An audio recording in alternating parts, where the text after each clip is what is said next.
Hello hi नमस्कार जय माँ मंगला। आज है पंचुकर तृतीय दिन। आज प्राय लोक तृतीय दिन भाव पालन करुँच। मुझे आज 3:30 सुधा उठिगली। उठिकी गाधे पाधे पलि आसली। गाधे पाधे आसिकी सब बासी कम सारी गाधे पलि ठाकुर बासी फुल सब खड़ी ठाकुर पोछा पोछी कर रखीदेली।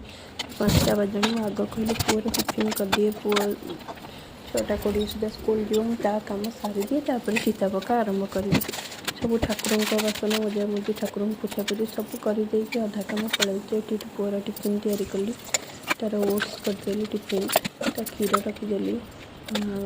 गोटे गोटे होममेड प्रोटीन पाउडर तैयारी करची।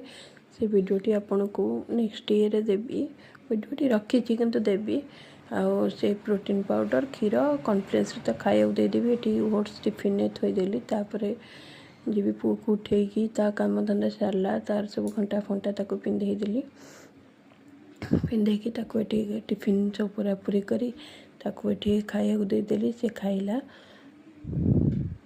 से तार हाथ में खाइला। मुझे टिफिन सजाड़ी सजाड़ी मुझे जाए बाहर चिता पकईबी। मुझे चिता पकईकी से पुओ स्कूल पलैला।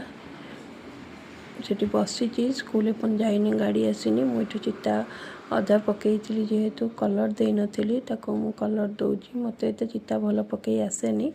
जहाँ छोट मोट ट्राए करुँची कारण चिता तो जहाँ भी पकड़ा पड़ो ना। तो ये पकई दूसरी चिता।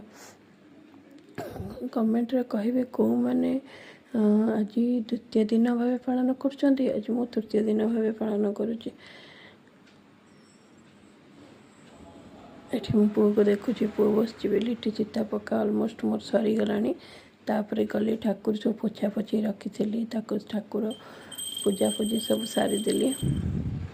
पूजा पूजी सारिकी ठाकुर को पूजा करदेली। वीडियो भल लगे लाइक करेंगे, शेयर करेंगे, सब्सक्राइब करते। फेसबुक देखते फॉलो करते। बाय।